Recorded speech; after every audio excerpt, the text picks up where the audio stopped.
तेरी मेरी कहानियाँ से सभी अपडेट पाने के लिए बेल आइकन दबाएं। आज की कहानी है बहू के नखरे। मैं तो तंग आ गई हूँ इसकी रोज़ रोज़ की फरमाइशों से। खाने पीने के इतने नखरे हैं कि बस पूछो ही मत। अगर इसका पाला तेरी दादी से पड़ जाता तो समझ आता सास क्या होती है। यहाँ तो सब करते करते भी बुराई मिल रही है।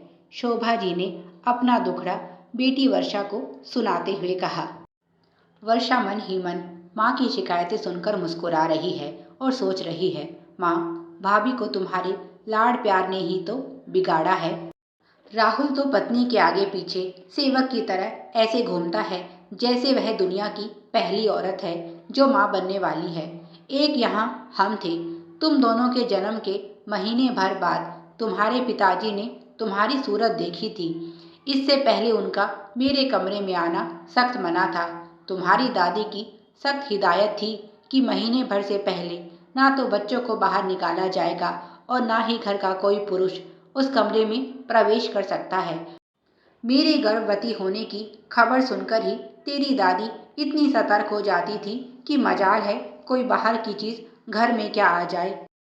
फरमाइशें करने और इच्छाएं बताने का तो सवाल ही नहीं उठता था। दिन भर काम करो और रूखी सूखी खाकर सो जाओ। मेवे मिठाई को तो जानते भी नहीं थे और यहाँ सारे दिन बहू का मुंह चलता रहता है।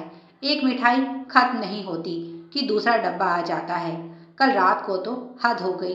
बहू का कुछ मीठा और ठंडा खाने का मन था तो मैंने घर पर ही कुल्फी बना दी, पर उसने यह कहते हुए खाने से मना कर दिया कि आपने इसमें बादाम और पिस्ता डाला है और पिस्ता की खुशबू से ही मुझे उल्टी आती है।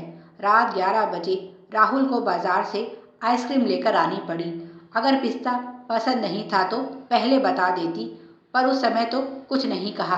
बेकार में मेरी मेहनत करवाई। मैं ही बेवकूफ़ हूँ जो उसके लिए इतना सोचती हूँ।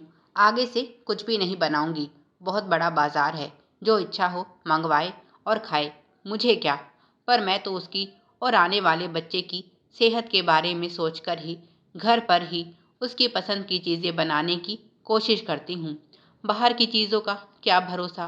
रोज़ ही मिलावटी और नकली सामान की खबरें अखबारों में आती हैं, पर यह तो स्वाद की गुलाम है। स्वाद होना चाहिए, फिर सेहत जाए तेल लेने। अभी शोभा जी के मन का गुबार निकला भी नहीं था कि तभी बहू नेहा कमरे में आई और बोली, माँ, अगर आपकी शिकायतें पूरी हो गई हों तो थोड़ा आटे का हलवा बना दीजिए। शोभा जी ने बेरुखी से कहा, बाजार में सब मिलता है, मंगवा ले ऑर्डर करके। नेहा ने प्यार से उनकी गोद में सर रखते हुए कहा, पर उसमें माँ का प्यार कहाँ मिलेगा। और फिर छोटी बच्ची की तरह कान पकड़कर माफ़ी मांगने लगी। माफ़ कर दो माँ, गलती हो गई। उसकी इस हरकत पर शोभा जी की हंसी छूट गई। वैसे भी नेहा जानती है शोभा जी की नाराज़गी ज़्यादा देर नहीं टिकती। जितनी जल्दी उनका तापमान चढ़ता है उतनी ही जल्दी नीचे भी आ जाता है। और वैसे भी वर्षा से शिकायत करके वह हल्की हो चुकी हैं। उनकी शिकायत भी गलत नहीं। आजकल नेहा को पता नहीं क्या होता जा रहा है। कभी भी मन कुछ भी मांग बैठता है। यह तो शोभा जी हैं जो उसका इतना ख्याल रखती हैं, नहीं तो उसकी खुद की माँ और भाभी भी उसके नखरों से परेशान हो गई थी। तभी तो कुछ ही दिनों में वह वापस लौट आई। जो प्यार उसे सास से मिल रहा है वह तो मायके में भी नहीं मिला। शोभा जी को हंसते हुए देखकर वह बोली, माँ, यह तो बताइए आपको किस बात का ज्यादा बुरा लगा। मैंने कुल्फी नहीं खाई इस बात का, या राहुल को इतनी रात में परेशान किया इस बात का। शोभा जी ने प्यार से उसके गाल पर चपत लगाते हुए कहा, शरारती कहीं की, सब जानती है फिर भी पूछ रही है। मूल से ज्यादा ब्याज प्यारा होता है और इस समय मुझे सिर्फ और सिर्फ इस बच्चे की फिक्र है। एक बार यह मेरी गोद में आया, फिर तेरे यह नखरे कोई नहीं देखने वाला, फिर तू जाने और तेरा पति। वर्षा, जो अभी भी फोन पर माँ और भाभी की बातें सुन रही थी और मुस्कुरा रही थी, सच में नेहा ने इस घर में आकर माँ के जीवन में उसकी कमी को भर दिया है। नहीं तो उसकी शादी के बाद अक्सर ही बेटी से बात करते करते शोभा जी भावुक हो जाती थी। वर्षा को भी उनकी चिंता रहती, पर नेहा ने अपने प्यार से माँ के इस खूबसूरत घर को और भी सुंदर बना दिया है। और अब जल्दी ही वह इस घर को एक अमूल्य उपहार देकर इसे पूरा करने वाली है। शोभा जी को याद आया, फोन अभी भी चल रहा है। उन्होंने झूठी नाराजगी दिखाते हुए वर्षा से कहा, अच्छा तो चुपके चुपके हम सास बहू की बातें सुनी जा रही हैं।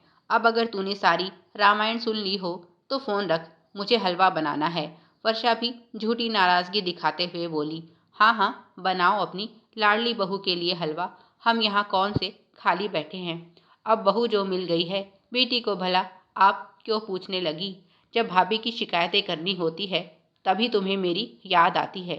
शोभा जी बोली, नहीं बेटी, ऐसी बात नहीं है। अगर नेहा मेरा दिल है तो तू उसकी धड़कन है, और तुम दोनों के बिना तो मैं अधूरी हूँ।